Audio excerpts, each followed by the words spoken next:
dan hidayahnya, sehingga kita semua dapat berkumpul bersama melalui platform Zoom untuk melangsungkan acara webinar terbuka pada pagi ini, yang diselenggarakan oleh Juridical Council of International Program dengan mengusung tema Tindakan Pengambilan Kekuasaan Secara Ilegal oleh Taliban menurut penegakan HAM untuk wanita di Afghanistan.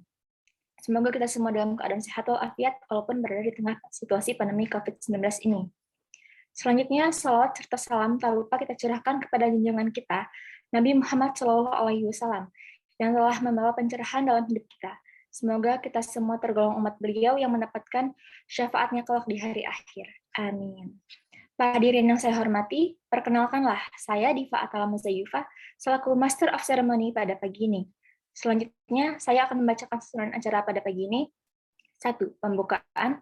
2. Pembacaan tilawatul Quran. 3. Menyanyikan Indonesia Raya dan Himne UII. 4. Sambutan. 5. Penyampaian materi. 6. Sesi tanya-jawab. 7. Pembacaan doa. 8. Penutupan. Mengingat waktu yang terbatas, mari kita mulai acara webinar pada pagi ini. Acara yang pertama adalah pembukaan. Mari kita buka acara kali ini dengan bacaan basmalah bersama-sama. Bismillahirrahmanirrahim. Semoga acara ini dapat berlangsung dengan lancar. Menginjak ke acara yang kedua, yaitu pembacaan tilawatul Quran yang akan dibawakan oleh Saudara Muhammad Rifki Abiyu. Kepada Saudara Rifki, waktu dan tempat dipersilakan. Assalamualaikum warahmatullahi wabarakatuh. A'udzu billahi minasy syaithanir rajim. Bismillahirrahmanirrahim. Illal ladzina yasiluna ila qaumin bainakum wa bainahum mitsaqun aw ja'ukum hasirat suduruhum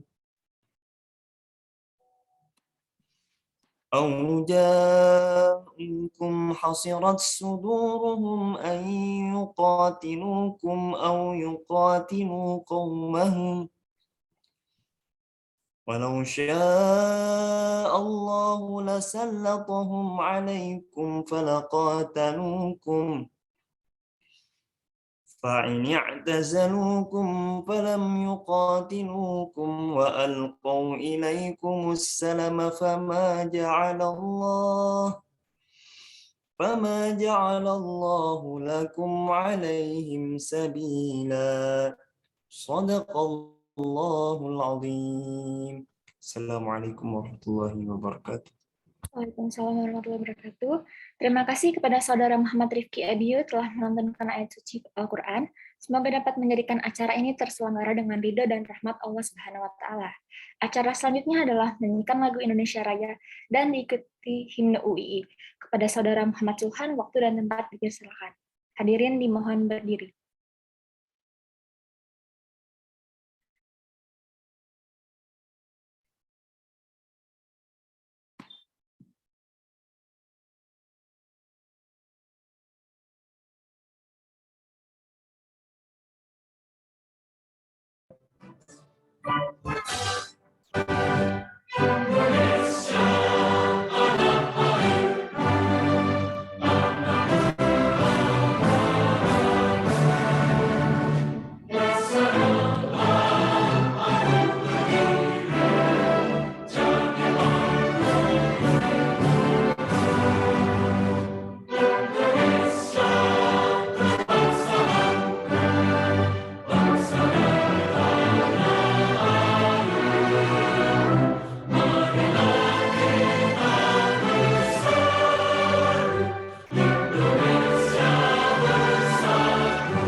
Hadirin dimohon duduk kembali.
Baiklah, acara berikutnya adalah sambutan dari Sekretaris Prodi International Program Fakultas Hukum Universitas Islam Indonesia, yang terhormat Pak Setiawanur Herianto, SH, MH, LLM, PhD, waktu dan tempat dipersilakan.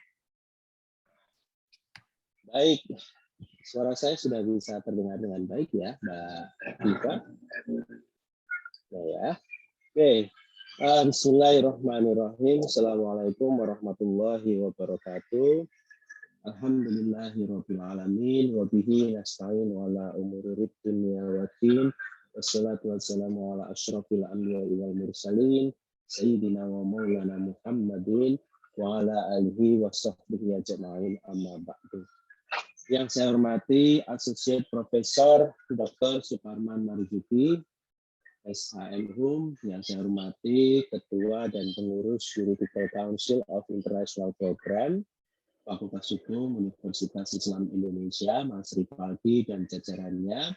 Yang saya hormati para mahasiswa dan juga sivitas akademika Fakultas Hukum UI, serta para hadirin sekalian yang berbahagia. Alhamdulillahirrahmanirrahim, pada pagi hari ini atas izin Allah kita diberikan kesempatan, nikmat, serta kesehatan sehingga kita bisa menyelenggarakan dan berpartisipasi dalam webinar dengan tema tindakan pengembalian kekuasaan secara ilegal oleh Taliban menurut penegakan HAM untuk wanita di Afghanistan. Hari ini ada pembicara tunggal yaitu Bapak Associate Profesor Dr. Suparman Marzuki, SHM Hum.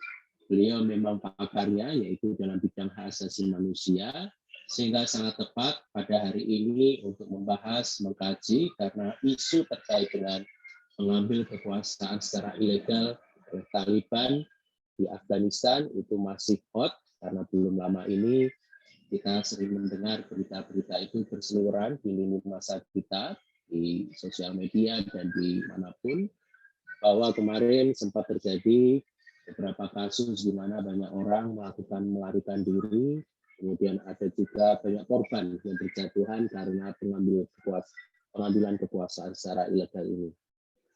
Tentu saja nanti kita akan membahas sejauh mana perlindungan perempuan di Afghanistan dan juga anak, karena memang isunya memang Taliban ini ingin melaksanakan hukum Islam secara ketat, merubah konstitusi dan substansial dasar peraturan perundang-undangan di Afghanistan, sehingga kita banyak sekali penasaran apa betul kemarin pada saat mereka melaksanakan press release bahwa mereka bersumpah bahwa akan melindungi perempuan itu betul-betul dijaga dan dilaksanakan, karena masyarakat internasional menunggu apa benar Afghanistan setelah dikuasai oleh Taliban ini bisa menjaga janji-janji mereka untuk melindungi perempuan, dan sejauh mana karena memang sebelumnya Taliban pernah menguasai Afghanistan di antara tahun 1980 sekian sampai 1990-an. Kita juga perlu nanti mungkin Pak Suparman akan mengkaji, menjelaskan secara rinci bagaimana Taliban di masa lalu dan Taliban di masa saat ini, dan juga nanti apa betul dan sejauh mana pengaturan baik dalam hukum domestik dan hukum internasional, khususnya dalam angle hak asasi manusia untuk perlindungan perempuan. Saya kira saya tidak perlu berlama-lama karena kita semua pasti penasaran terhadap diskusi kita pada pagi hari ini. Saya berterima kasih kepada khususnya kepada pembicara kita, Bapak Associate Profesor Suparman Marzuki. Beliau juga aktif di Pusat Studi Hak Asasi Manusia. Beliau sangat relevan untuk berbicara pada hari ini. Terima kasih Pak Parman sudah meluangkan waktunya untuk bicara pada sesi kita pada hari ini. Dan juga saya berterima kasih kepada Mas Rifaldi, Mbak Diva, dan jajarannya Mas Agasta yang secara aktif membangun nuansa ilmiah, diskusi ilmiah, khususnya bagi mahasiswa program internasional, sehingga meskipun saat ini kelabu karena KEIN ya khususnya di reguler ini saat ini banyak permasalahan KEIN, tetapi kita masih tetap bersemangat untuk tetap belajar dan menimba ilmu. Saya ucapkan terima kasih kepada GCI, pengurus baru GCI di bawah Mas Rifaldi. Saya doakan semoga bisa membawa acara-acara GCI ini menjadi lebih baik. Insya Allah saya doakan semoga acara ini berjalan sukses dengan lancar, dan insya Allah nanti saya juga ingin mengikuti sampai akhir. Dengan mengucapkan Bismillahirrahmanirrahim, maka secara resmi acara pada pagi hari ini saya buka dan terbuka untuk umum. Terima kasih. Assalamualaikum warahmatullahi wabarakatuh. Terima kasih Pak Parman. Sama-sama Mas Rudi. Ini. Baik, terima kasih Bapak Dodi Setiawana Herianto, SHM, HLLM, PhD atas sambutannya. Memasuki rangkaian acara kelima, yaitu acara ini membina tindakan pengembalian kekuasaan secara ilegal oleh Taliban menurut penegakan HAM untuk wanita di Afghanistan, yang akan diisi oleh narasumber yang telah hadir pada pagi ini, yaitu Bapak Dr. Suparman Marzuki, SHMSI. Baik, acara ini akan dipimpin oleh rekan saya, Salza Farikah Akwina, mahasiswi Program Internasional Fakultas Hukum Universitas Islam Indonesia 2020, selaku moderator pada pagi hari ini. Halo Salza. Sebelumnya saya akan membacakan CV dari moderator kita pada pagi ini. Nama lengkap Salza Farikah Akwina, tempat tanggal lahir Kuningan 29 Januari 2002, riwayat pendidikan SMAN 2 Cirebon, Fakultas Hukum Universitas Islam Indonesia, pengalaman Delegate of Republic of South Africa in Global Model United Nations, Delegate of Republic of Sudan in International MUN, dan selected scholarship stake amount to online course at Stanford University. Baik, kepada Salza Farikah Akwina, waktu dan tempat dipersilahkan. Baik, terima kasih kepada Diva Atala selaku Master of Ceremony. Baik, Assalamualaikum warahmatullahi wabarakatuh. Selamat pagi semuanya. Perkenalkan, nama saya Salza Farikah Akwina, mahasiswi Fakultas Hukum Universitas Islam Indonesia Angkatan 2020. Saya di sini selaku moderator pada acara diskusi pagi hari ini. Pertama-tama, izinkan saya untuk menyapa Bapak Suparman Marzuki selaku pemateri kita pada acara diskusi pagi hari ini mengenai tindakan pengembalian kekuasaan secara ilegal oleh Taliban menurut penegakan HAM wanita di Afghanistan. Halo, selamat pagi Pak Suparman, apa kabar Pak? Alhamdulillah, sehat-sehat. Alhamdulillah. Terima kasih banyak ya Pak telah berkenan menjadi materi acara diskusi kita pagi hari ini yang diadakan oleh JCI FHUII. Dan tak lupa juga saya ucapkan terima kasih kepada para peserta yang telah bergabung dan menyempatkan waktunya untuk menghadiri diskusi kita pagi ini. Baik, selanjutnya izinkan saya sebagai moderator untuk membacakan CV singkat dari pemateri kita pagi hari ini, yaitu Bapak Suparman. Nama Dr. Suparman Marzuki, SHMSI. Beliau merupakan mantan Ketua Komisi Yudisial periode 2013 hingga 2015, dan saat ini beliau merupakan dosen Fakultas Hukum UII. Sebelum memulai webinar ini, saya akan menyampaikan sedikit mengenai latar belakang permasalahan pada webinar kali ini. Beberapa minggu terakhir, dunia dihebohkan oleh aksi Taliban yang telah berhasil menguasai dan merebut kekuasaan di Afghanistan pada hari Minggu 15 Agustus 2021 lalu. Kelompok bersenjata tersebut menyebar ke seluruh ibu kota dan memasuki istana presiden. Untuk memperkuat kepercayaan masyarakat terhadap kelompok Taliban, Taliban berjanji akan menjalankan pemerintahan yang berbeda dengan Taliban di masa lalu. Karena Taliban di masa lalu terkenal akan berbagai kasus pembantaian warga sipil dan pembatasan peran wanita, dan terkenal dengan slogan Islam Huwa al-Hal, atau Islam adalah solusi. Taliban berjanji akan menciptakan ketertiban sosial dan menyelesaikan kasus korupsi di negara yang morat-marit akan perang saudara itu, serta berjanji untuk melindungi hak asasi manusia dan perempuan sambil meyakinkan bahwa hidup akan kembali normal. Menyusul kembalinya Taliban ke tampuk kekuasaan, beberapa saluran televisi berhenti menayangkan pembaca berita perempuan dan bahkan mengganti acara-acara politik dengan diskusi tentang teologi Islam. Desas-desus tentang perempuan yang menjadi korban kekerasan dan bahkan sampai pengeksploitasian perempuan untuk dijadikan budak seks pun dipertanyakan. Seperti bagaimana sih perspektif HAM mengenai hal tersebut dan bagaimana mekanisme pengawasan terhadap penegakan substansi HAM kepada korban kekerasan di Afghanistan? Apakah kasus tersebut termasuk bagian dari pelanggaran HAM dan apakah pemerintah Afghanistan dapat dimintai pertanggungjawabannya? Kelompok Taliban beranggapan bahwa cara yang diterapkannya merupakan cara yang terbaik dalam menjalankan suatu pemerintahan. Namun, apakah benar cara yang diterapkannya, khususnya dalam pengembalian kekuasaan secara ilegal, dianggap betul oleh hukum hak asasi manusia? Baik, kita memasuki acara selanjutnya, yaitu penyampaian materi oleh pemateri kita, yaitu Bapak Dr. Suparman Marzuki, SHMSI. Baik, Pak, untuk Pak Suparman, tempat dan waktu kami persilahkan. Terima kasih. Assalamualaikum warahmatullahi wabarakatuh. Mas Dodi dan seluruh peserta diskusi, saudara mahasiswa yang saya banggakan. Terima kasih memberikan kesempatan kepada saya untuk berdiskusi siang ini, pagi ini, tentang hak asasi manusia di negara Afghanistan. Saudara-saudara, Afghanistan ini adalah negara yang terletak di Asia Selatan, ya. Dia lebih tepat terletak di Asia Selatan, perbatasan dengan Iran, dengan Pakistan, Uzbekistan, Cina, ya, dan seterusnya. Secara geografis, Afghanistan ini adalah negara yang berbukit-bukit, ya, bergunung-gunung. Sebetulnya dari segi geografis, Afghanistan itu nggak terlalu menarik secara geografik fisik, ya. Penduduknya lebih kurang 32 atau 33 juta jiwa. 90%, bahkan 99% itu beragama Islam. 80%-nya adalah Sunni, ya, Islam Sunni. Sisanya ada Syiah, ada Hindu, dan ada suku Sikh, ya, suku Sikh.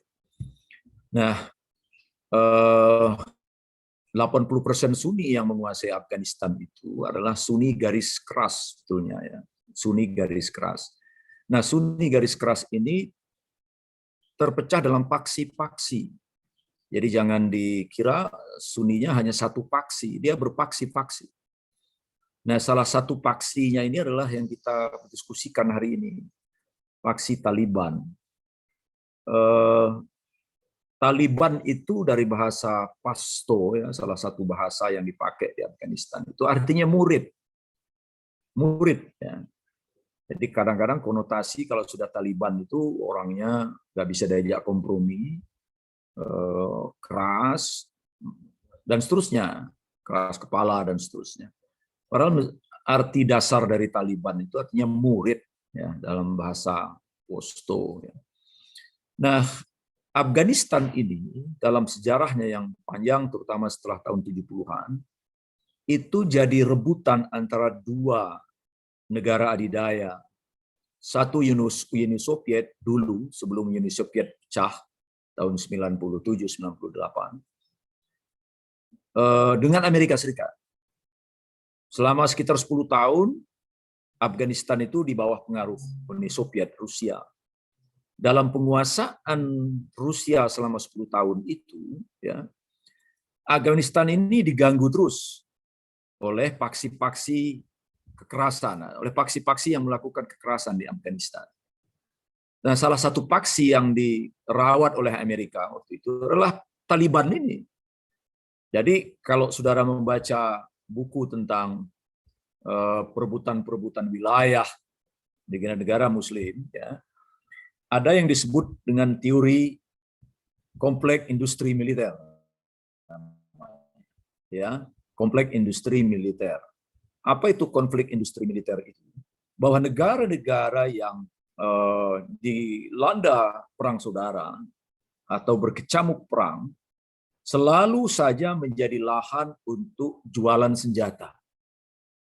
Jualan senjata. Dalam sejarah Amerika Serikat itu, kalau negaranya mengalami krisis ekonomi, krisis politik, biasanya dua krisis ini berkelindan, ya. Krisis ekonomi kemudian bisa diikuti oleh krisis politik. Krisis politik biasanya juga terkait dengan problem ekonomi suatu negara. Dalam negara-negara semacam itu, terutama Amerika yang sudah nggak punya lagi sumber daya alam, Amerika itu sudah selesai, sudah 100 tahun yang lalu mereka sudah nggak punya sumber daya alam lagi. Mereka mengembangkan satu industri, yaitu industri militer. Industri militer ini memproduksi senjata. Senjata dijual di mana? Salah satunya dijual di negara-negara yang mengalami konflik militer, konflik sipil, perang saudara. Bahkan Amerika pun, sekalipun dia menjadi bagian dalam pertempuran itu, dia juga jual senjata. Kita ingat ada yang disebut dengan Iron Gate, ya. Satu kasus ketika Iran berperang dengan Irak, di mana Irak mendapat dukungan Amerika waktu itu. Iran pun, pasukan-pasukan itu membeli senjata dari Amerika Serikat. Begitu juga ketika peristiwa Kuwait dianeksasi oleh Irak. Amerika juga jual senjata ke Irak, jual senjata ke Kuwait. Jadi ini sudah sangat dipahami dalam teori teori konflik, ya, bahwa militer Amerika Serikat selalu mengambil keuntungan dalam konflik-konflik di berbagai negara, termasuk di Afghanistan ini. Jadi ketika Afghanistan dikuasai oleh Taliban selama 10 tahun dengan dukungan Uni Soviet, Rusia, ya, Amerika mengganggu terus. Nah, lalu pertanyaan saudara, apa kepentingannya? Satu, kepentingan untuk menjual senjata. Yang kedua, untuk mengambil minyak, karena memang masih ada sumber daya minyak yang ada di Afghanistan. Jadi sumber daya alamnya belum tereksploitasi. Nah, saudara-saudara, selama 10 tahun itu rupanya Rusia lelah. Mereka juga mengalami krisis ekonomi, akhirnya mundur dari Rusia. Mundur dari Afghanistan. Amerika masuk, ya, diikuti dengan peristiwa penyerangan dua tower kembar di Amerika oleh teroris yang diklaim oleh Amerika itu dilakukan oleh kelompok Osama bin Laden. Nah, Osama bin Laden diklaim oleh Amerika bersembunyi di Afghanistan. Nah, dengan dasar itu lalu Amerika Serikat melakukan penggempuran besar-besaran ke Afghanistan. Sehingga pada tahun 2001, beriring dengan keluarnya Uni Soviet tahun 89 di Afghanistan, dan Afghanistan dilanda perang saudara yang panjang, masuklah Amerika dengan alasan memburu bin Laden, dan akhirnya Afghanistan, Taliban takluk dalam penguasaan Amerika Serikat. Nah, sejak itulah, sejak tahun 96, setelah Amerika Serikat memainkan politik internasionalnya yang selalu berganda itu, Afghanistan kemudian jatuh ke kekuasaan Taliban. Nah, mereka berkuasa selama itu, dan dalam penguasaan Taliban tahun 96, ya, tahun 96 sebelum digempur oleh Amerika tahun 2001 itu, Di situ problem HAM sudah sangat besar masalahnya di Afghanistan, terutama melanda kelompok-kelompok rentan yang nanti akan saya kemukakan. Salah satunya adalah kaum perempuan. Nah, saudara-saudara, tahun 2001 akhirnya Taliban tumbang, bagaimana tadi saya kemukakan. Sejak 2001, lalu pemerintahan di Afghanistan dibentuk pemerintah demokratis dengan meniru gaya Barat, terutama gaya Amerika. Nah, sejak 2001 sampai kemudian dia tumbang belakangan ini, pemerintahan yang berlangsung di Afghanistan adalah pemerintahan demokratis dengan sokongan Amerika Serikat. Tetapi belakangan politik luar negeri Amerika berubah, ya, dan krisis ekonomi sedang melanda Amerika Serikat juga seiring dengan pandemik ini. Amerika lalu melakukan perjanjian dengan Taliban, diam-diam juga berjanji dengan Uni Soviet, mereka pembicaraan di belakang layar begitu. Amerika mundur secara teratur, pelan-pelan menarik pasukannya dari Afghanistan, dan situasi ini dimanfaatkan oleh Taliban untuk mengorganisir kekuatan mereka.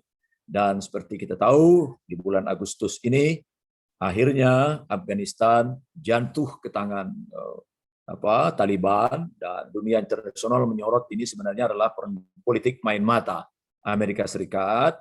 Dia menarik pelan-pelan senjatanya, menarik pelan-pelan tentaranya, dan secara diam-diam melakukan perjanjian atau kesepakatan-kesepakatan di belakang meja dengan Amerika Serikat. Dan akhirnya Taliban menguasai Afghanistan sekarang ini.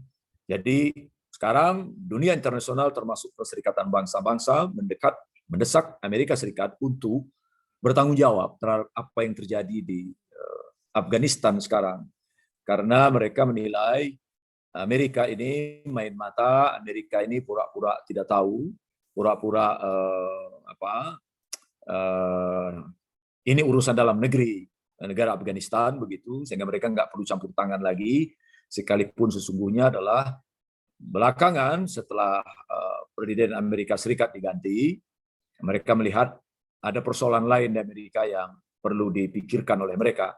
Meskipun sebenarnya ada krisis ekonomi serius di Amerika Serikat, yang mana mereka sudah tidak mampu lagi membiayai tentara-tentara mereka di berbagai negara, bahkan kapal-kapal perang mereka yang sebesar 2 kali lapangan sepak bola itu yang berlabuh di berbagai negara pun itu sudah keteteran membiayai pasukan mereka yang jutaan di berbagai negara itu.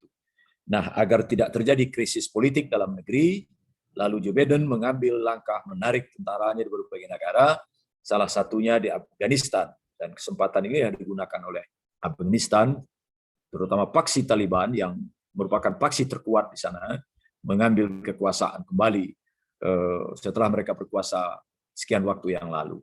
Nah, selalu problemnya bagi negara-negara yang mengalami kegoncangan politik, apalagi pengambilan kekuasaan secara tidak sah, kudeta, atau salah satu paksi dalam satu negara memenangkan peperangan, memenangkan konflik. Problem utamanya adalah kepada kelompok-kelompok rentan. Kelompok rentan itu mencakup anak, orang tua, dan kaum perempuan serta pengungsi. Inilah yang menderita dalam setiap pengambilan kekuasaan di berbagai negara di dunia ini. Tidak terkecuali di negara-negara Muslim. Di negara-negara dengan penduduk mayoritas Muslim, problem anak, orang tua, kaum perempuan, dan pengungsi ini menjadi masalah besar di setiap negara. Nah, pertanyaannya adalah apakah ketika Amerika Serikat membantu pemerintahan yang kembali jatuh ke Taliban ini dengan sistem demokrasi, lalu pemerintah mengembangkan perlindungan terhadap kaum perempuan? Ternyata tidak. Kaum perempuan memang mendapatkan kebebasan lebih baik ya di era 10 tahun belakangan, mendapatkan kebebasan yang lebih baik. Tetapi tingkat pengangguran kaum perempuan di Afghanistan itu masih tinggi, sekalipun perempuan Afghanistan itu termasuk melek pendidikan, ya, hanya 1,5 juta orang yang dari 32 juta penduduknya yang kategorinya adalah buta huruf. Jauh lebih tinggi mereka dibanding Indonesia sebetulnya. Karena dalam sejarahnya yang panjang, perempuan-perempuan di Afghanistan itu terdidik. Sebab kalau saudara baca sejarah Afghanistan, masjid-masjid di Afghanistan itu banyak sekali. Setiap sudut itu ada masjid-masjid. Dan masjid-masjid di sana tidak sekedar untuk ibadah 5 waktu dan sholat Jumat, tapi juga pusat pendidikan. Jadi sore, siang, malam itu ramai sekali. Ya, kalau saudara nanti suatu waktu bisa jalan-jalan ke Afghanistan, Anda akan lihat bagaimana pergerakan pendidikan di masjid itu di sana cukup kuat gitu. Jadi tingkat pendidikan kaum perempuannya sangat tinggi, tetapi perlindungan hak-haknya itu lemah. Nah, problem kaum perempuan di negara-negara Asia yang mayoritas, bahwa Asia Selatan maupun Asia Tenggara yang mayoritas penduduknya beragama Islam, memang problematik. Selalu agak rendah perlindungan terhadap kaum perempuan. Lebih karena 3 persoalan yang melingkupinya. Atau 3 alasan. Pertama adalah paham keagamaan. Yang kedua adalah adat istiadat. Dan yang ketiga adalah persepsi terhadap kaum perempuan. Kita tahu Sunni garis keras ini memang melihat perempuan dalam persepsi keagamaan tersendiri. Ya, tidak boleh berada di tempat umum karena dianggap kaum perempuan ini adalah, ya ini terkait dengan persepsi juga. Kaum perempuan ini mengancam stabilitas moral suatu negara, dianggap begitu. Karena itu kalau Anda melihat bagaimana kaum perempuan di Afghanistan, dia menutup seluruh anggota tubuhnya, ya, dengan pakaian yang khas Afghanistan itu. Total ditutup. Memang selama 10 tahun terakhir agak longgar karena pemerintah Afghanistan dalam bayang-bayang Amerika itu melonggarkan pakaian-pakaian semacam itu. Nah, sekarang pasti terjadi lagi. Kaum perempuan akan kembali menggunakan pakaian yang mereka klaim sebagai pakaian adat suku atau bangsa Afghanistan. Jadi problem agama, pandangan keagamaan bahwa kaum perempuan di Afghanistan menggoda dan bisa meruntuhkan morality suatu bangsa, ya, moralitas bangsa. Yang kedua adat. Nah, adat istiadat juga kontributif terhadap peran tidak tepat pada kaum perempuan. Ini juga berlaku di Indonesia. Ya, sekalipun secara nasional kita sudah melihat pergeseran jauh sekali, tapi di beberapa tempat deh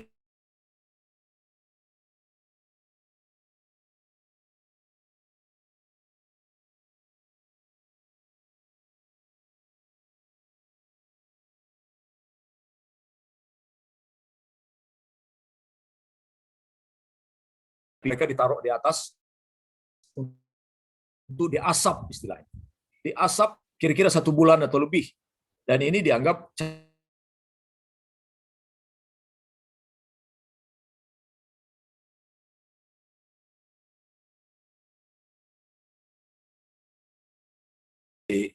minor, ya, masih minor.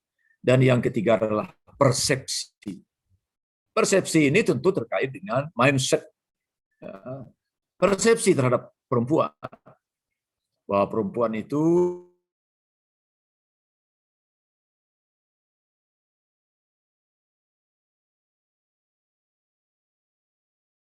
teman di dapur saja, teman di belakang rumah.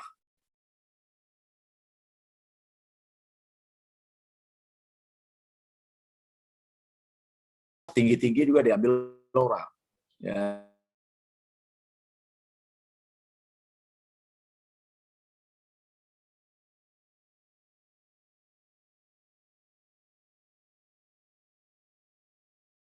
Persepsi dibangun dari paham keagamaan, persepsi juga bisa dibangun dari adat istiadat. Nah, saudara-saudara,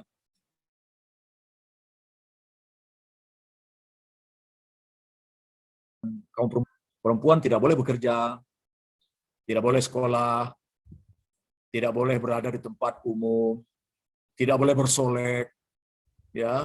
Bahkan kalau bicara tidak boleh keras-keras karena dianggap suara kaum perempuan itu aurat, jadi cenderung berbisik.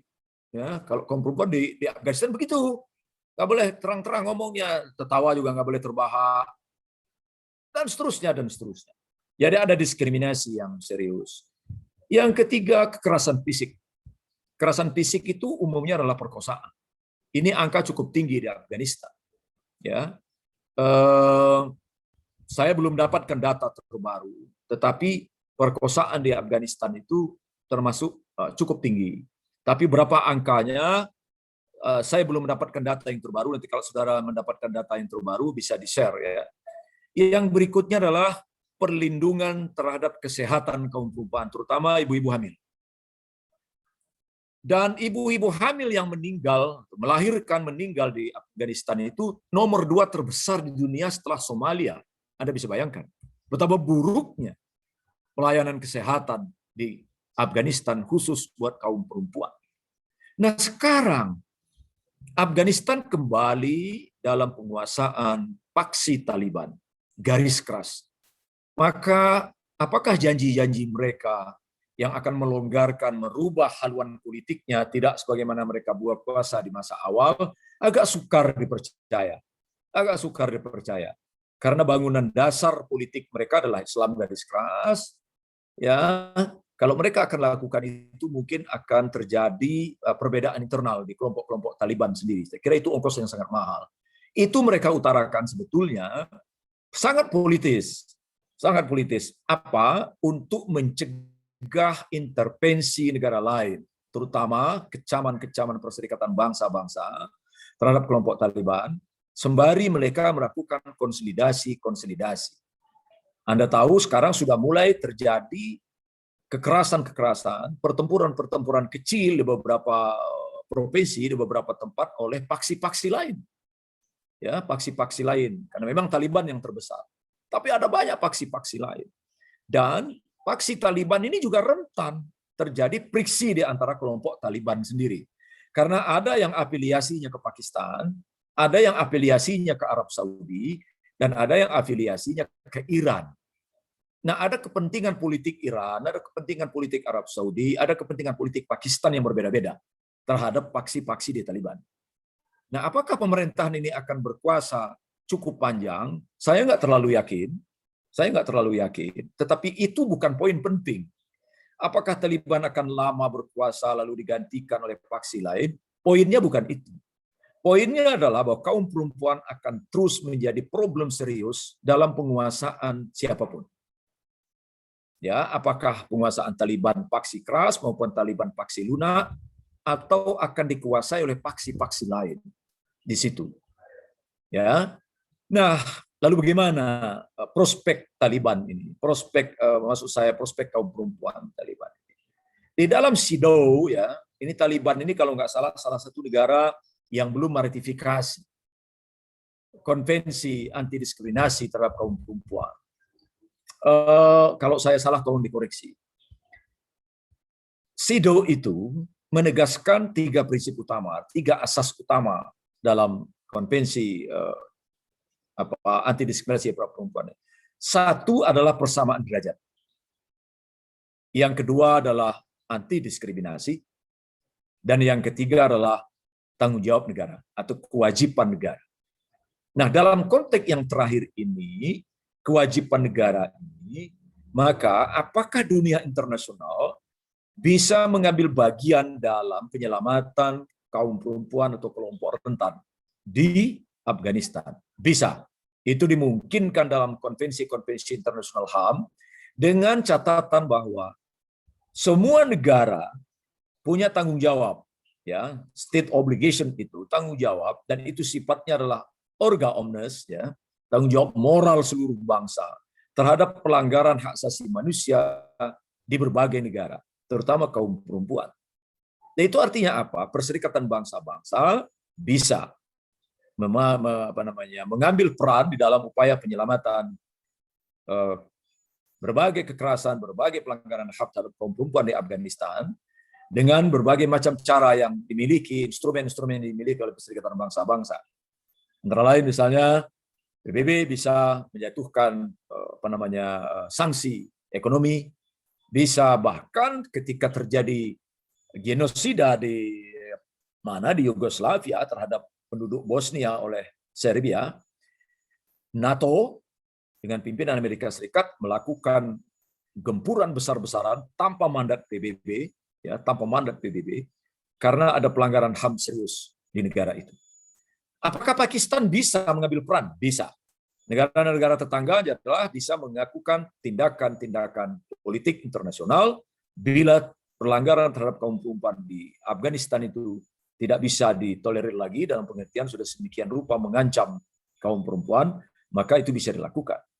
Nah, tinggal persoalannya apakah negara-negara ini mau, karena pada level praktis sangat sulit membayangkan negara-negara ini mau mengambil peran, karena ada kepentingan lain di balik setiap upaya-upaya tindakan internasional yang kita harapkan dari berbagai negara. Nah, ini kemungkinan-kemungkinan yang bisa diambil oleh negara-negara tetangga, termasuk oleh Perserikatan Bangsa-Bangsa, tetapi saya nggak terlalu yakin negara-negara tetangganya mau mengambil posisi itu akan melakukan tindakan politik terhadap penyelamatan kaum perempuan. Paling maksimal mereka akan menampung pengungsi-pengungsi dan membuka negosiasi kepada Afghanistan, kepada pemerintah Taliban untuk membiarkan kaum perempuan pergi. Sekalipun saya juga nggak percaya pemerintahan Taliban akan membiarkan itu, karena itu menyangkut citra kelompok Taliban di dunia internasional. Mereka sekarang membutuhkan dukungan karena secara ekonomi Taliban sekarang ini nggak punya apa-apa, benar-benar tidak punya apa-apa, hanya mengharapkan bantuan dunia internasional. Apakah Cina, karena Cina ini negara yang sebetulnya punya kepentingan besar di Afghanistan. Ya, jangan-jangan Cina diam-diam memberikan support dan dia nggak punya kepentingan terhadap perlindungan HAM, karena problem HAM di Cina juga nggak keruan-keruan. Lemah sekali harapan kita untuk mendapatkan support dari Cina, gitu, negara tetangganya salah satu. Karena itu agak suram memang prospek kaum perempuan di Afghanistan. Sekalipun mereka berjanji untuk merubah format politik negara itu setelah mereka berkuasa yang kedua kalinya. Demikian saudara-saudara, mudah-mudahan ini bisa menambah pemahaman kita bersama, dan terima kasih. Lebih kurangnya saya kembalikan kepada moderator. Assalamualaikum warahmatullahi wabarakatuh. Waalaikumsalam warahmatullahi wabarakatuh.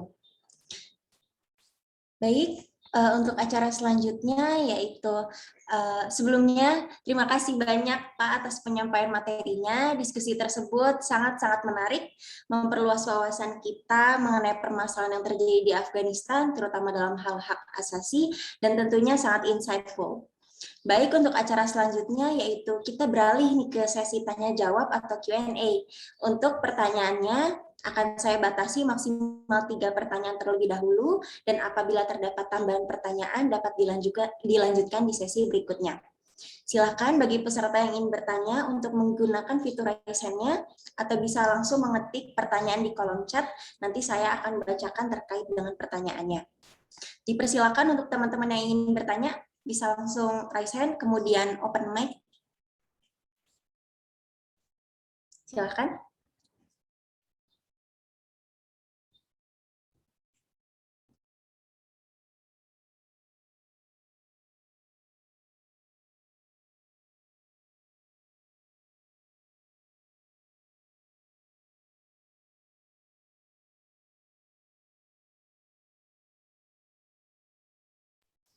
Mas Maulana itu bertanya itu Mbak di chat box.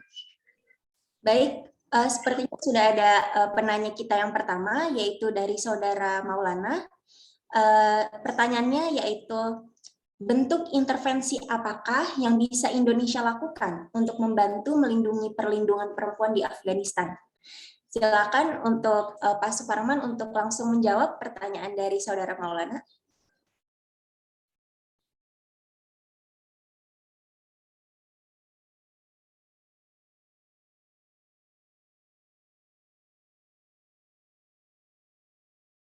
Mohon maaf Pak, sepertinya ke-mute ya, belum dibuka mic.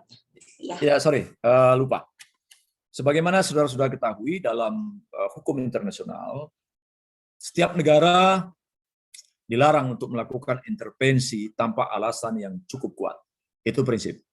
Dan harus menghormati supremasi hukum dan politik setiap negara.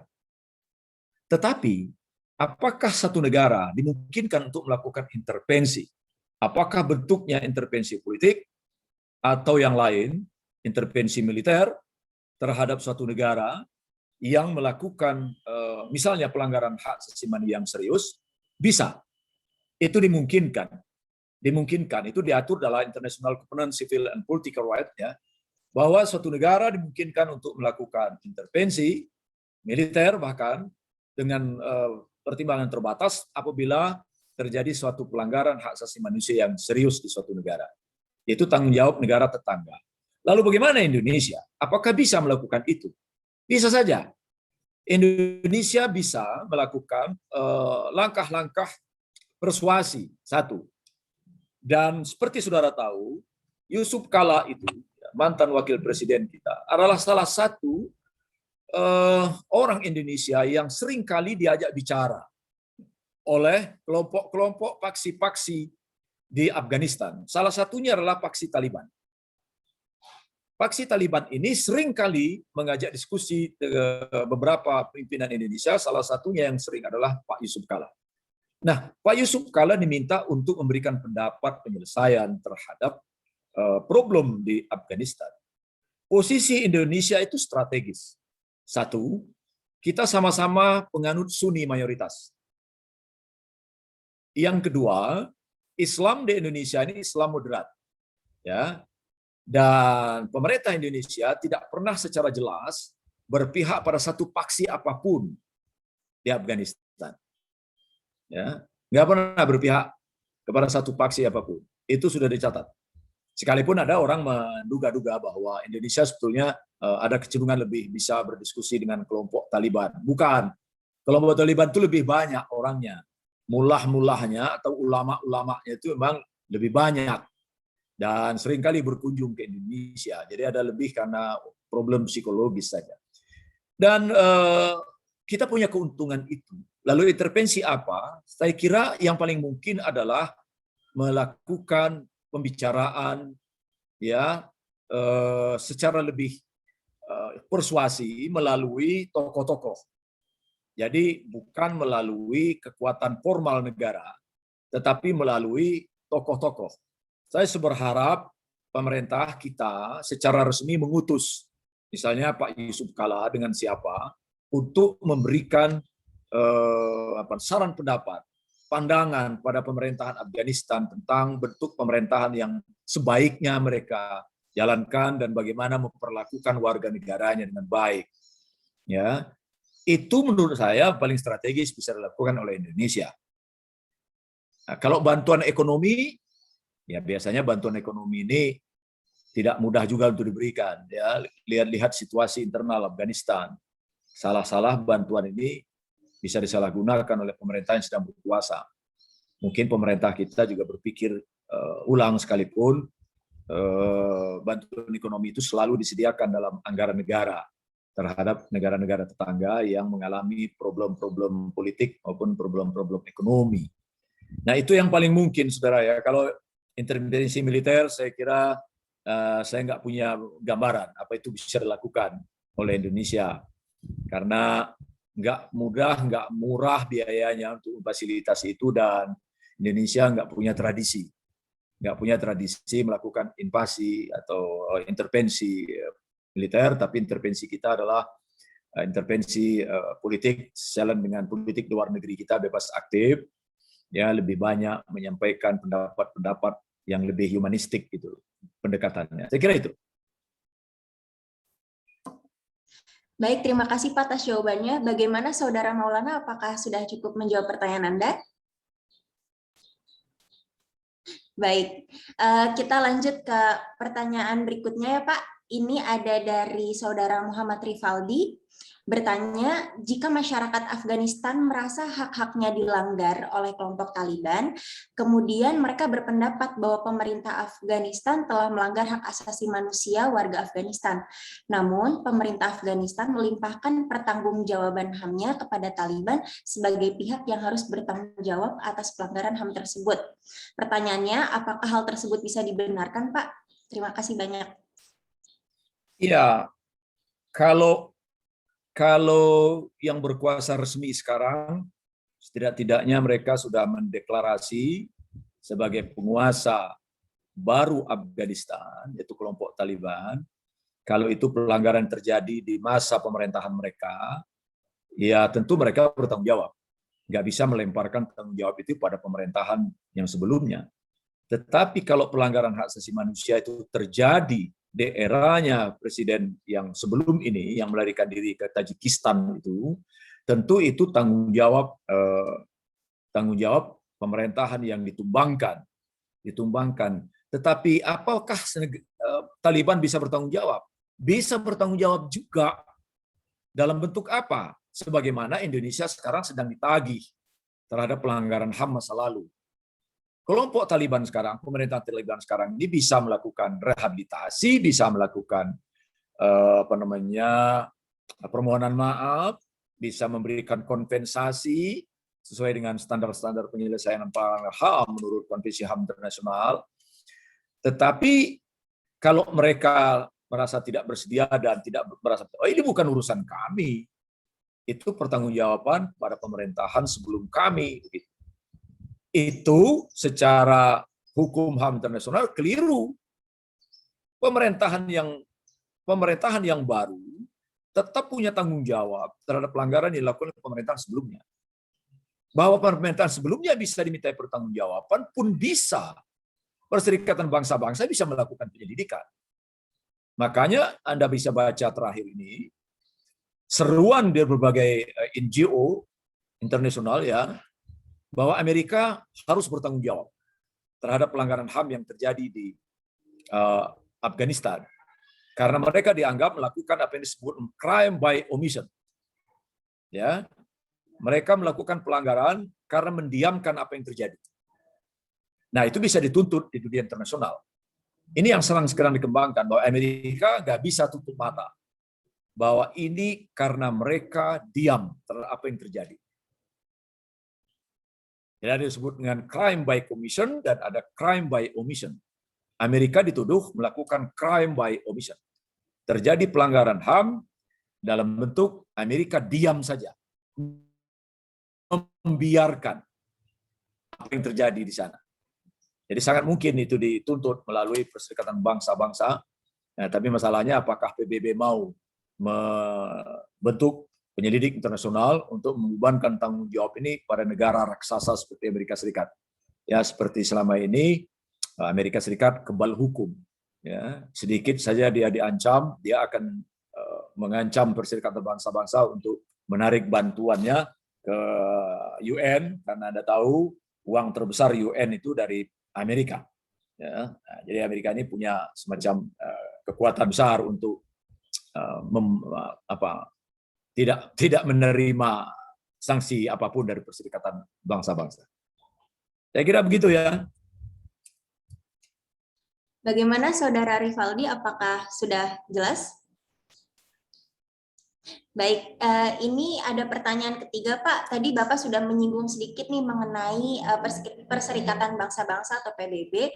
Ada pertanyaan dari Saudara Duta Pra, yaitu apakah PBB memiliki tanggung jawab terhadap pelanggaran-pelanggaran HAM di Afghanistan yang sekarang dikuasai Taliban, di mana bahwa Afghanistan merupakan salah satu anggota PBB, namun di sisi lain PBB juga belum mengakui secara penuh terhadap penguasaan Taliban di Afghanistan. Terima kasih. Seperti itu, Pak. Monggo. Iya, PBB itu salah satu tugasnya memang memastikan hak asasi manusia terlindungi di semua negara di dunia ini, terutama negara-negara yang menjadi anggota. Nah, Afghanistan seperti tadi Saudara kemukakan memang menjadi negara anggota PBB yang ke-104 atau berapa gitu saya lupa. Oleh karena itu, Perserikatan Bangsa-Bangsa bertanggung jawab. Apa tanggung jawabnya? Satu, tanggung jawab PBB adalah kalau terjadi pelanggaran HAM, maka dia harus memberikan tindakan terhadap Afghanistan. Apa bentuk tindakannya? Bisa memberikan sanksi. Apa sanksinya? Dia bisa bicara sama negara-negara besar, negara-negara sekutu untuk mengambil tindakan. Yang kedua, dia bisa menjatuhkan sanksi kepada Afghanistan. Sanksi apa? Bisa sanksi militer, bisa sanksi ekonomi. Lalu PBB bisa melakukan apa? Dia bisa membentuk penyelidik internasional terhadap pelanggaran-pelanggaran HAM yang terjadi di sana. Bahkan memungkinkan untuk membentuk pengadilan internasional. Ya, bila negara Afghanistan tidak melakukan apa yang disebut dengan domestic remedies, ya, karena pengadilan internasional itu merupakan komplementer terhadap pengadilan nasional. Jadi kalau pelanggaran HAM di Afghanistan tidak mereka selidiki dan tidak ada kemauan dan kesungguhan dari pemerintah, PBB punya hak, punya kewenangan untuk membentuk penyelidik internasional lalu menggelar pengadilan internasional di Den Haag, Belanda. Bila itu diabaikan oleh Afghanistan. Jadi tanggung jawab PBB ini sangat besar. Nah, problemnya apakah PBB cukup berdaya? Biasanya PBB ini berdaya kalau terhadap negara-negara kecil, ya, tapi terhadap negara-negara besar dia mandul. Tapi PBB nggak bisa bekerja sendiri tanpa dukungan negara-negara besar, ya, tanpa dukungan Amerika Serikat, tanpa dukungan Inggris, tanpa dukungan Prancis terutama untuk melakukan langkah-langkah pertolongan. PBB juga bisa menghimbau kepada negara-negara yang tetangga terutama untuk membuka kemungkinan pengungsi, ya, baik pengungsi yang sifatnya sementara maupun pengungsi yang sifatnya permanen, dan menjamin bahwa pengungsi itu selamat. PBB punya kewenangan untuk mengirim tentara perdamaian ke Afghanistan dalam rangka melindungi nyawa dan harta benda para pengungsi. Dimungkinkan itu, ya, dimungkinkan itu. Dan Indonesia bisa minta kepada PBB misalnya, mendesak PBB untuk mengambil langkah-langkah hukum humanitarian untuk melakukan menyelamatkan bangsa Afghanistan, terutama kaum perempuan, anak, orang tua. Kira begitu, moderator.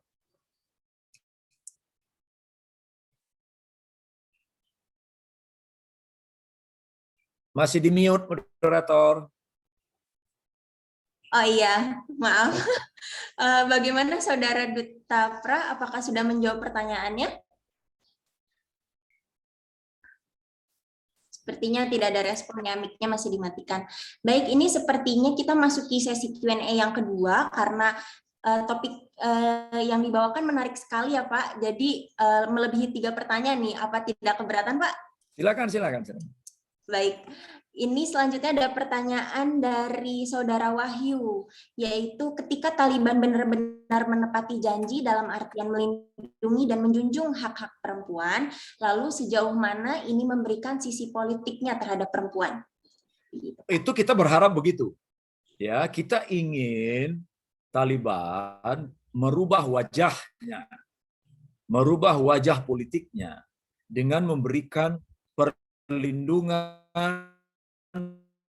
terhadap kaum perempuan. Apa yang paling penting? Satu, mereka diberikan kebebasan untuk berekspresi, kebebasan untuk bekerja, mendapatkan pendidikan, itu yang kita kategorikan sebagai fundamental right, ya. Itu fundamental right-nya kaum perempuan. Kalau itu diberikan oleh kelompok Taliban, maka sangat mungkin pemerintahan ini akan mendapatkan keuntungan politik internasional. Dan penguasaan mereka bisa lebih lama. Dan itu kan memberikan dampak positif pemerintahan ini, terutama citra pemerintahan itu di negara-negara tetangga, di negara-negara lain, terutama di negara-negara barat. Nggak bisa enggak, negara-negara mayoritas muslim ini, sekarang ini, nggak bisa enggak kita mesti melakukan kerjasama dalam bentuk apapun yang menguntungkan dengan negara-negara maju. Nonsens sebetulnya kalau saudara coba baca bagaimana tuh Sudan. Sudan itu negara dengan sistem hukum Islam. Ya. Sudan itu sampai sekarang menjadi negara yang menjalankan hukum Islam tapi sangat terpuruk secara ekonomi. Sangat terpuruk secara ekonomi. Nah, kadang-kadang ya negara-negara muslim garis keras ini hanya modal keyakinan saja. Tapi keyakinan saja itu tidak cukup. Ya kan? Sebuah bangsa itu hanya bisa dibangun dengan kekuatan ekonomi yang kuat. Ekonomi yang kuat itu sekarang, kalau sebagian besar negara-negara dunia ketiga ini kan masih mengandalkan pembangunannya, menyangga sistem ekonominya dengan apa namanya materi material ya, material basis. Material basis itu apa ya? Sumber daya alam, ya, minyak, nikel, emas. Padahal ini limited, ini terbatas. Pada waktunya dia habis. Maka kata Harari dalam bukunya Homo Deus itu kan sifat Homo sapien tuh yang gitu-gitu tuh. Tapi dalam masa depan ini, Homo Deus ini, capital itu bukanlah material basisnya, tapi intelektual. Ini loh basis materialnya. Pembangunan di depan itu basisnya ini. Ya. Silicon Valley itu, ya. Anda bisa bayangkan, saya kasih contoh ya. Nigeria itu ingin menganeksasi kekayaan alam yang ada di Rwanda dan beberapa negara. Dia butuhkan sekian triliun untuk memerangi negara itu dan menganeksasi materi-materi alam dari negara-negara di sekitar Afrika itu. Itu nggak akan pernah dilakukan oleh Cina sekarang. Cina hanya butuh uang sedikit untuk menghasilkan uang triliunan dolar dengan mengembangkan teknologi mereka. Ya, IT ini dengan kekuatan intelektual, kekuatan berpikir, kemampuan otak bisa menjadi sumber kapital sebuah negara yang unlimited. Ini ke depan ini. Sebab sumber daya ini terbatas. Sangat terbatas. Krisis besar dunia 20 tahun ke depan, ada yang meramalkannya cuma 10 tahun, tapi sebagian mengatakan 20-30 tahun, adalah krisis air bersih. Ini problem serius semua negara di dunia. Jadi ada teman dari Mesir bercerita bahwa pasokan air sungai Nil itu sudah sangat menurun. Dan itu ancaman bagi negara-negara di Timur Tengah. Oleh karena itu sekarang negara-negara di Timur Tengah itu yang sudah sangat maju, antisipasi mereka untuk mencegah ini adalah Israel.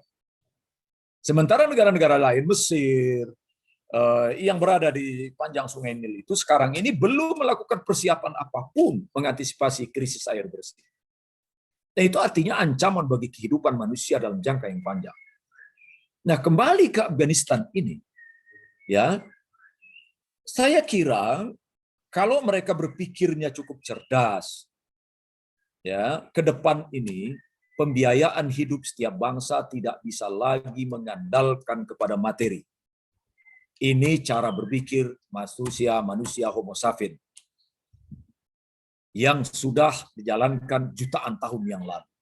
Era ini kapitalnya adalah intelektual, ya, kemampuan otak manusia, dan sekarang sudah terjadi.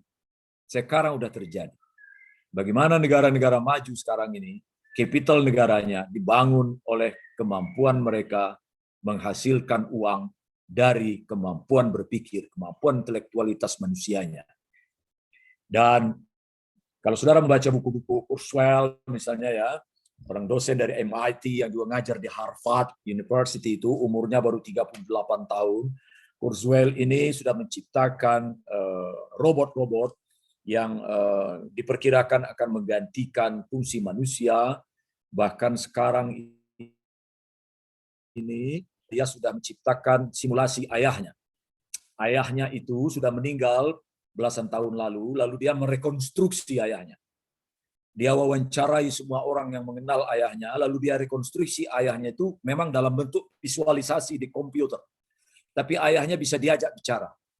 Dia tanya kebiasaan ayahnya, nada bicara ayahnya, kalimat yang dipakai ayahnya, kesukaan kata yang dipakai ayahnya, cara ayahnya, cara ayahnya tersenyum. Dia riset sedemikian rupa, lalu dia rekonstruksi melalui komputer, dan itu sudah mencapai 80%.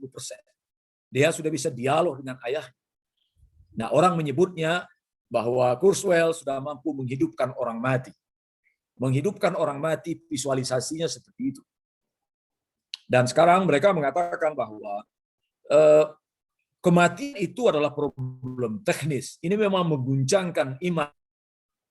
Mereka bilang, nggak ada urusannya dengan campur tangan Tuhan. Kematian itu problem teknis. 100%, 100% teknis persoalan. Ya, jantung berhenti berdetak, kanker, ini, itu.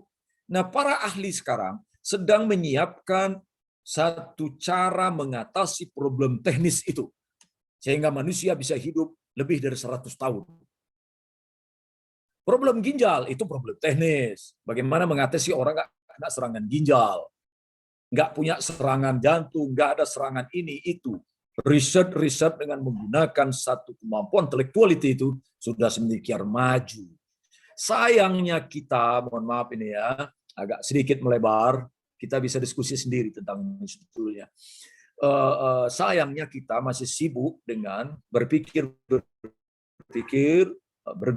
di dalam level-level yang menurut saya sangat lokalistik gitu ya, material gitu. Sementara orang sudah melampaui itu semua.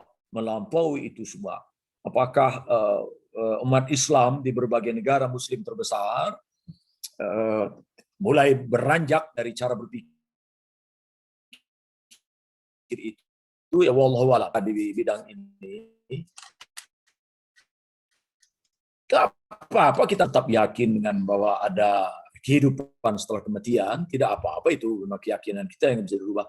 Tetapi kita pun tidak menutup mata bahwa kemajuan teknologi sekarang ini sudah mencapai sedemikian rupa yang kalau kita nggak siap, kita akan ditinggal jauh dan kita akan terlena, yang pada ujung-ujungnya ya kita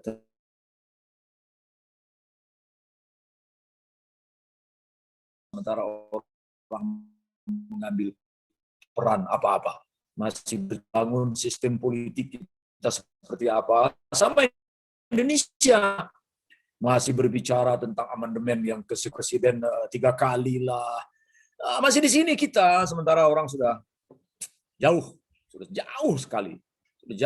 Sama dengan ilmu hukum, kalau saudara belajar ilmu hukum linear, Anda akan tertinggal. Kalau Anda belajar ilmu hukum tidak interdisipliner, memahami perkembangan hukum itu sendiri, dan akan gagal memahami perkembangan konteks-konteks hukum dalam realitas yang makin kompleks sekarang ini. Ini karena itu Anda belajar ilmu hukum, tapi mesti harus juga membaca ilmu disipliner sekarang, nggak bisa lagi. Nah, barangkali ini penting kalau nanti PBB ya Taliban benar-benar menerapkan janjinya, ya kita syukuri, dan harapan kita tidak isapan jempol, sekedar mereka buying time ya, mengulur-ngulur waktu, tapi sebenarnya dalam rangka mereka politik, tapi betul-betul itu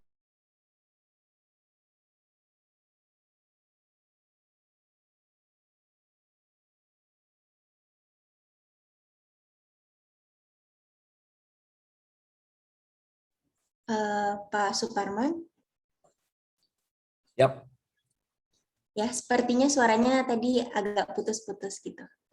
Oh gitu ya, waduh, sorry.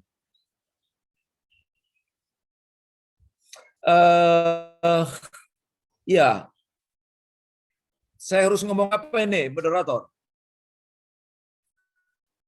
Maaf Pak, suaranya masih terdengar kurang jelas. Kenapa ya?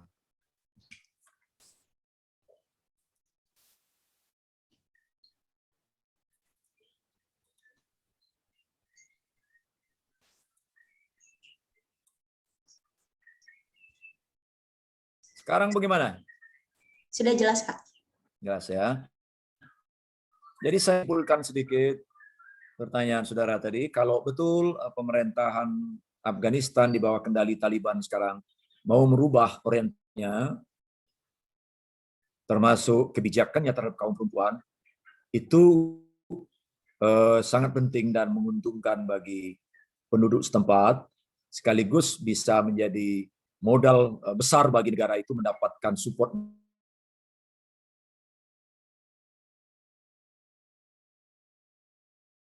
Afghanistan membangun bangsanya tanpa supporting dari negara-negara maju sekarang ini. Kita bisa ambil pelajaran bagaimana Sudan itu salah satu negara yang menerapkan hukum Islam agak keras, tetapi ekonominya merosot tajam. Ya, mereka nggak cukup punya kapital untuk membangun bangsa itu. Nah, sayangnya negara-negara Muslim terbesar di dunia ini masih ambigu, masih dualistik berpikirnya. Di satu sisi ingin mempertahankan ideologi Islam sebagai fondasi bernegara, tetapi pada saat yang sama mereka juga realistis melihat nggak cukup mampu untuk membangun kehidupan ekonominya, dan masyarakat tidak bisa hidup dengan ideologi saja, tapi masyarakat, setiap orang juga harus punya kekuatan ekonomi untuk bangkit dan berkembang dalam berbagai aspek itu ya. Nah, sekali lagi kalau mereka sesuai janji, ya kita patut bersyukur.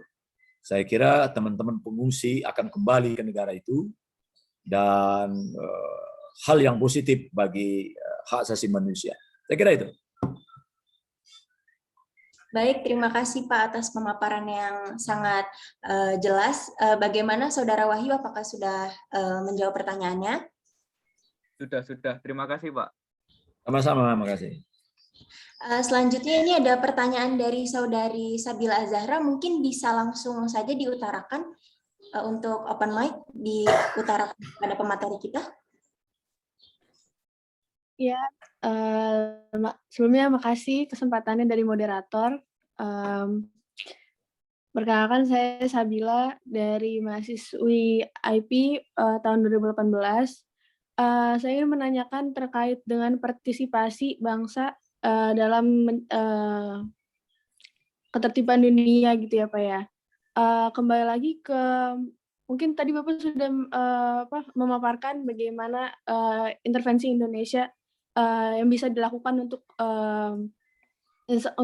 kasus yang sekarang apa ya. Tapi saya ingin menanyakan kalau bagaimana dengan masyarakat sipil seperti saya, misalnya mahasiswa hukum, atau kita ini di GCI ini, selain misalnya saya cukup mengapresiasi ya kegiatan hari ini, membuka informasi juga, tapi apakah ada cara untuk kita berpartisipasi berkontribusi dalam ya menciptakan juga berikut partisipasi dalam perdamaian dunia gitu Pak. Karena saya cukup empati sih mengenai wanita gitu, perlindungan wanita gitu Pak. Makasih Pak. Ya, baik. Ini pertanyaan bagus ya. Jarang orang berpikir apakah orang per orang, komunitas dalam satu negara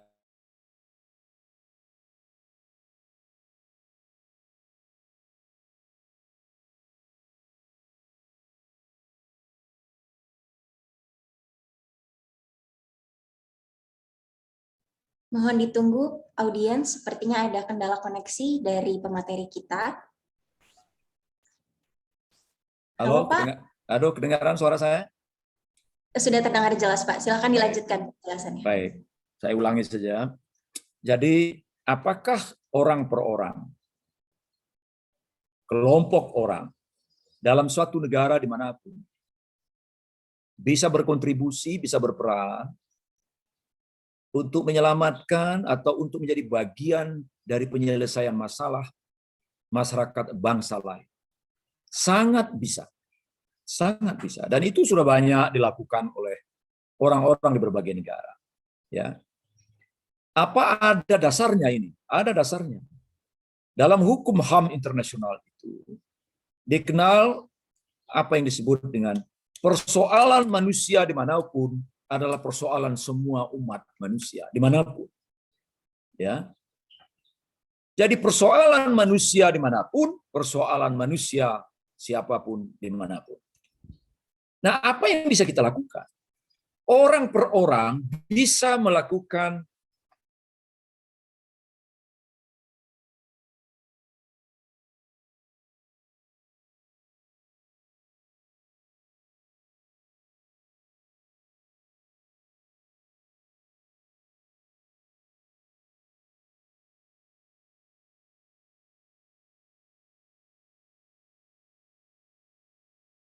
kirim ke UNHCR, berkirim surat agar lembaga PBB yang mengurusi pengungsi mengambil peran lebih aktif, lebih responsif terhadap masalah-masalah kemanusiaan yang ada di Afghanistan. Atau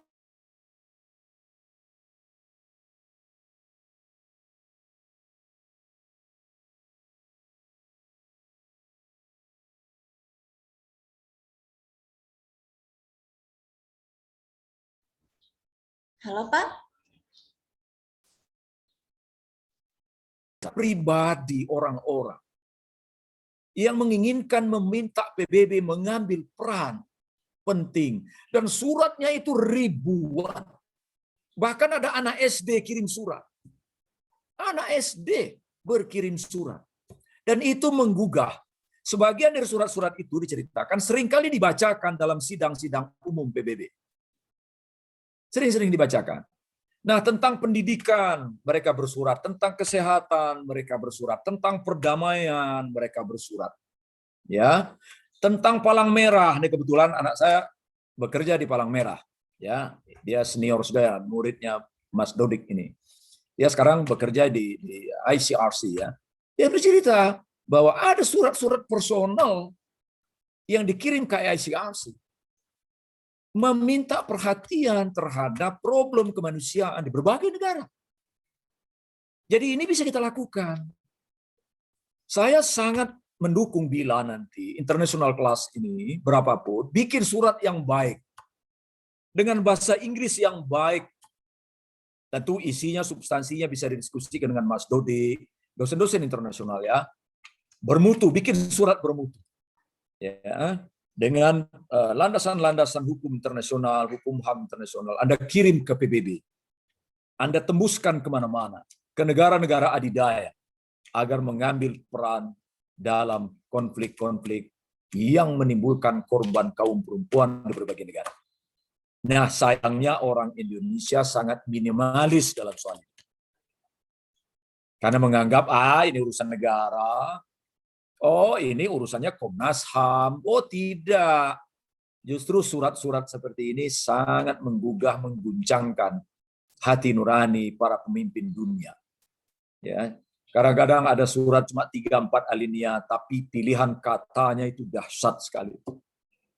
Surat anak kecil, ya, yang dia mengatakan begini, memang saya ini adalah anak kecil. Umur saya baru 4,5 tahun, misalnya. Dan bapak-bapak adalah orang besar yang berusia sudah lebih dari 50 tahun. Tapi harap Anda ketahui masa depan bangsa ini ada di tangan kamu. Maka berikanlah hak-hak kami untuk berkembang baik, sehingga kami bisa mewarisi bangsa-bangsa kami lebih baik dari apa yang bapak-bapak lakukan di masa lalu. Itu dahsyat bunyi surat semacam itu. Nah, pilihan kalimat, pilihan kata itu kita harus terbiasa. Saya senang, termasuk senang membaca misalnya surat-suratnya Martin Luther King. Surat-surat Martin Luther King dari penjara itu inspiratif. Misalnya kita keluar sedikit dari topik, tetapi ini penting buat saudara. Karena belajar di kelas internasional ya. Ada suratnya Martin Luther King itu bilang, setiap kami menanyakan kepada Anda, wahai saudara kami kulit putih, kapan waktunya hak-hak sipil kami diberikan? Anda selalu mengatakan tunggu. Selalu Anda katakan tunggu.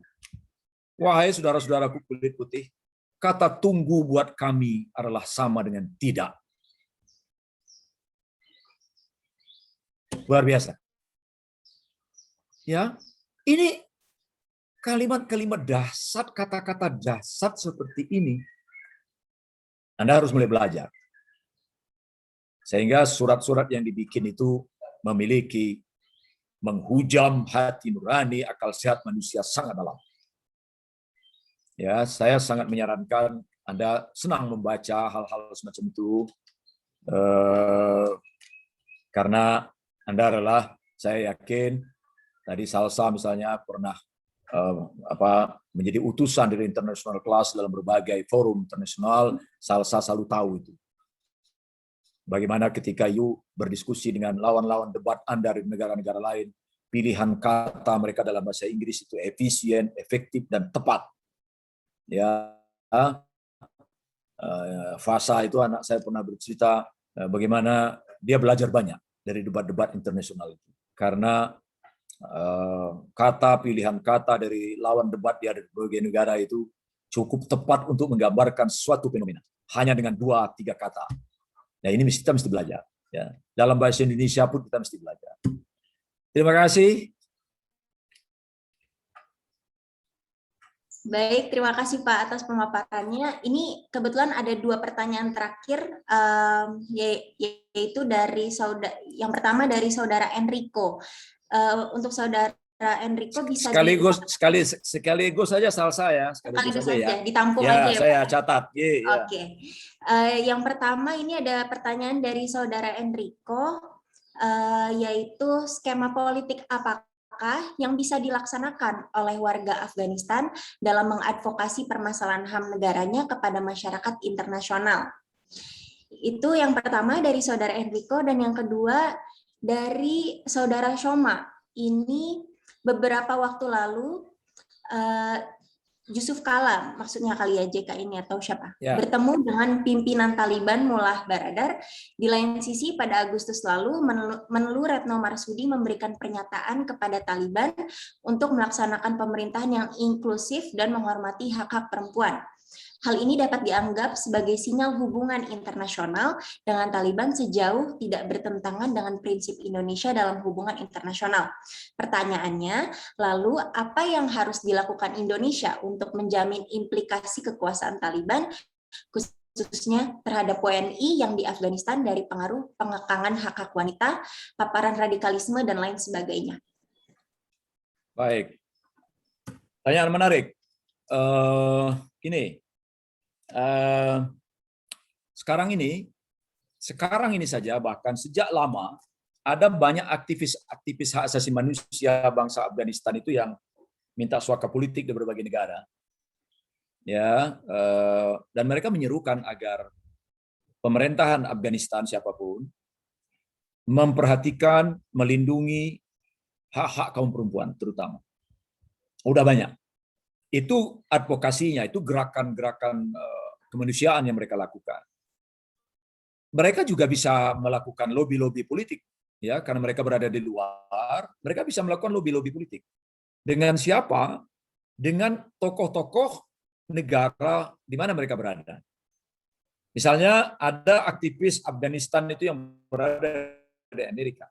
Dia bisa ketemu dengan senator-senator Amerika Serikat yang punya pengaruh di parlemen untuk membawa suara-suara para tokoh aktivis ini tentang Afghanistan di dalam forum-forum Perserikatan Bangsa-Bangsa maupun di dalam forum pemerintahan negara-negara di mana mereka berada. Ya, dan ini sering terjadi dan itu dilakukan. Sering dilakukan. Sampai sekarang itu begitu. Termasuk mereka menyerukan agar Perserikatan Bangsa-Bangsa memfasilitasi problem pengungsi karena ada banyak orang yang gagal mengungsi karena dihalang-halangi oleh Taliban sekarang ini. Dia gagal mengungsi. Seperti saudara tahu, dalam setiap sengketa problem politik semacam ini, rakyat-rakyat yang nggak punya jaringan, nggak punya koneksi, nggak punya uang, selalu akan menjadi korban dari kesulitan mereka mengungsi ke negara-negara lain. Nah, ini harusnya menjadi perhatian dari aktivis-aktivis HAM, aktivis-aktivis politik di berbagai negara, terutama aktivis-aktivis gerakan HAM di Afghanistan sendiri, khususnya bagi mereka yang berada di pengungsian untuk melakukan langkah-langkah ini. Nah, terhadap Indonesia, sebetulnya begini, Indonesia ini nggak perlu terlalu khawatir ya tentang kemungkinan Taliban menyuburkan gerakan-gerakan terorisme. Ya, karena begini, saudara, isu terorisme ini kadang terlalu dibesar-besarkan. Saya bukan nggak setuju dengan polisi pemerintah kita terhadap isu ini, sehingga sangat sensitif. Sensitif sekali lah. Ada orang yang berpikir, waduh, Taliban berkuasa, berat ini ancaman bagi politik dalam negeri kita. Bisa nanti tempat pelarian orang-orang ekstrim ke Afghanistan dan seterusnya. Menurut saya ini cara berpikir yang mengecilkan diri bangsa Indonesia sendiri. Karena begini, kalau Anda baca ya, terorisme itu sesungguhnya pertunjukan. Terorisme itu pertunjukan. Dia ingin mempertunjukkan kepada dunia ya bahwa kami ada, dan ingin direspon besar-besaran. Ketika negara-negara itu meresponnya secara besar-besaran, itu mereka berhasil menciptakan ketakutan. Padahal sebenarnya secara kualitatif nggak banyak. Nggak banyak. Jadi pemerintah Indonesia nggak perlu khawatir. Kalau itu kekhawatirannya terkait dengan pemerintahan Taliban. Taliban bakal menggede-gedekan terorisme, membina terorisme untuk mengganggu stabilitas negara lain. Saya kok nggak terlalu yakin. Nggak terlalu yakin. Bahwa ada faksi yang kepengen mungkin. Mungkin saja. Ya. Kita pasti percaya dirilah sebagai bangsa Indonesia. Yang paling penting itu Indonesia jangan menyuburkan terorisme karena polisinya sendiri. Ya, kita ini kan seolah-olah polisi politik, polisi pemerintahan kita sudah sesuatu yang selesai. Belum tentu. Banyak hal yang belum selesai. Banyak hal ketidakadilan yang masih terjadi di mana-mana. Bereskan saja aspek ini. Yusuf Kala punya agenda untuk membuat pemerintahan di sana stabil. Siapapun yang memerintah. Arahnya adalah demokratis lah. Marsudi punya kepentingan lebih pada kalau you berkuasa, kira-kira beginilah pesan politiknya. Kalau you berkuasa, kami punya kepentingan untuk tidak, pertama, Anda punya polisi membina orang-orang ekstremis Indonesia yang ada di sana. Kira-kira begitu dah. Ya, yang lari ke Taliban. Selama ini memang Afghanistan dikenal sebagai salah satu tempat mereka berlatih perang. Tetapi selebihnya sebetulnya ini ada juga konteks kepentingan internasionalnya juga isu-isu ini. Jadi kembali Indonesia percaya diri dah ya. Benahi politik internasional kita, benahi situasi internal dalam negeri kita. Jangan ciptakan ruang dan peluang di mana bangsa sendiri akhirnya merasa tidak mendapatkan perhatian oleh pemerintahnya. Ya, ini barangkali yang paling penting, pesan yang penting kita sampaikan kepada pemerintah kita. Percaya diri dan bereskan problem internal bangsa ini. Itu paling penting itu. Percaya saja, asal problem internal kita beres, kira perlahan-lahan terorisme itu nggak laku. Ya, karena terorisme itu sejatinya adalah pertunjukan. Show saja yang ingin menciptakan ketakutan. Nah, begitu ketakutan tercipta berhasil. Itu proyek utamanya, bukan bunuh orang. Proyek utamanya itu. Terima kasih. Cukup ya, Salsa? Iya Pak, kebetulan itu merupakan 2 pertanyaan terakhir. Tadi terima kasih banyak Pak atas pemaparan. Di sini saya sebagai moderator akan memberikan notulensi atau kesimpulan mengenai diskusi kita tadi, yaitu bahwa Taliban berdasarkan bahasa Posto berarti murid. Dasar Taliban ialah Islam garis keras. Hal ini tentunya berpengaruh kepada wanita di sana mulai dari berpakaian, bahkan pelayanan kesehatan di sana sangat buruk untuk kaum wanita. Tidak menutup kemungkinan akan ada faksi-faksi baru, tetapi kaum perempuan akan selalu menjadi problem yang serius dalam kekuasaan siapapun. Atas kasus ini, setiap negara tetangga atau bahkan negara di seluruh dunia memiliki hak untuk melakukan tindakan melawan Taliban jika tindakan yang dilakukan Taliban sudah tidak dapat ditolerir oleh international community lagi, dan kita sebagai warga sipil pun dapat melakukan tindakan-tindakan efektif yang dapat menciptakan perdamaian dunia. Baik, semuanya ternyata tidak terasa kita sudah sampai di penghujung acara webinar pada pagi hari ini. Terima kasih banyak sekali lagi kepada Pak Suparman yang sudah bersedia untuk memberikan waktunya dan juga meluangkan waktunya kepada kita pada diskusi ini. Tak lupa juga terima kasih banyak kepada audiens semua yang telah tertib mengikuti acara webinar pada pagi hari ini. Semoga ilmu yang kita dapat pada pagi hari ini dapat bermanfaat dan diterapkan untuk kita di kemudian hari. Allahumma amin. Saya selaku moderator memohon maaf apabila ada kesalahan dalam membawakan acara webinar pada pagi hari ini. Saya pamit undur diri. Semoga kita semua senantiasa berada di dalam lindungan Allah Subhanahu wa taala. Amin ya rabbal alamin. Amin. Makasih. Baik, saya kembalikan acara kepada Master of Ceremony. Baik, terima kasih Salza dan terima kasih saya ucapkan kepada narasumber webinar hari ini. Yang ini Bapak Dr. Suparman Marzuki, SHMSI, yang telah membatkan waktu dan mengisi materi pada webinar pada pagi ini. Hadirin yang saya hormati, tidak terasa kita sudah sampai pada penghujung acara. Untuk menutup acara hari ini, marilah kita tutup dengan doa penutup yang akan dibacakan oleh Saudara Alif Aufarahman. Kepadanya waktu dan tempat dipersilakan. Assalamualaikum warahmatullahi wabarakatuh.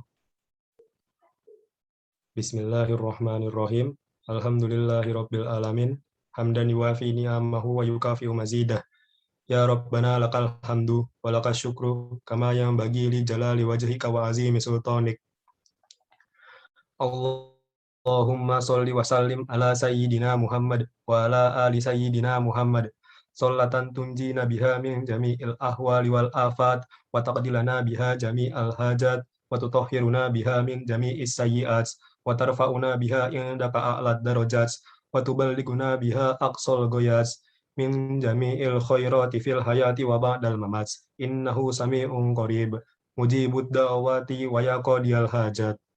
Allahumma inna nas'aluka salamatan fid din wad dunya wal akhirah wa afiatan fil jasad wa sihatan fil badan wa ziyadatan fil ilmi wa barakatan fil rizki wa taubatan qoblal maut wa rahmatan indal maut wa maghfiratan ba'dal maut. Allahumma hawwin alaina fi sakaratil maut wan najata minan nar wal afwa indal hisab. Allahumma inna na'udzubika minal ajzi wal kasal wal buhl war harami wa azabil qabr. Allahumma inna na'udzubika min ilmin la yanfa wa min qalbin la yahya wa min nafsin la tashba wa min da'watin la yustajabu laha. Rabbana ighfir lana dzunubana wa liwalidina wa limasyayikhina wa limuallimina wa liman lahu haqqun alaina wa liman ahabba wa ahsana ilaina wa likafah al muslimina ajmain. Rabbana taqabbal minna innaka antas samiul alim wa tub alaina innaka antat tawwabur rahim. Rabbana atina fid dunya hasanah wa fil akhirati hasanah wa qina azaban nar. Wa sallallahu ala sayyidina Muhammad wa ala alihi wa sahbihi wa sallam. Walhamdulillahi rabbil alamin. Wassalamualaikum warahmatullahi wabarakatuh. Waalaikumsalam warahmatullahi wabarakatuh. Kamu belum kuliah ya? Belum. Masyarakat yang syarat COVID. Terima kasih kepada Saudara Alif Aufarahman. Baiklah, dengan ini telah selesai acara kita pada pagi ini, yaitu webinar tindakan pengembalian kekuasaan secara ilegal oleh Taliban menurut penegakan HAM untuk wanita di Afghanistan.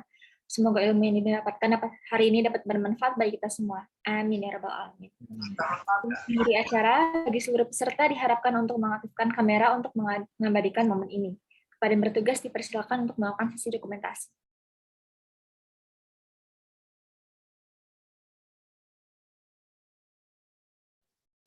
Oke, yuk teman-teman bisa untuk mengaktifkan kamera sebentar.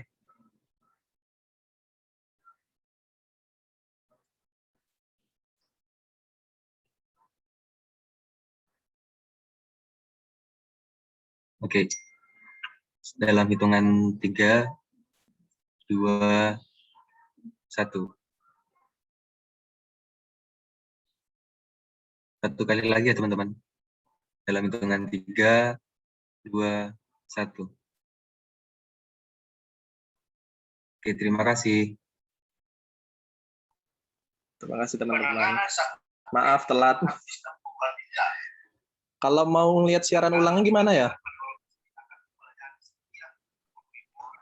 Nanti ini ada di grup grup CCI atau enggak nanti untuk siaran langsungnya bisa saya kirim ke grup WA-nya terkait record-nya nanti ini. Ya. Terima kasih. Ya Mas, sama-sama Mas.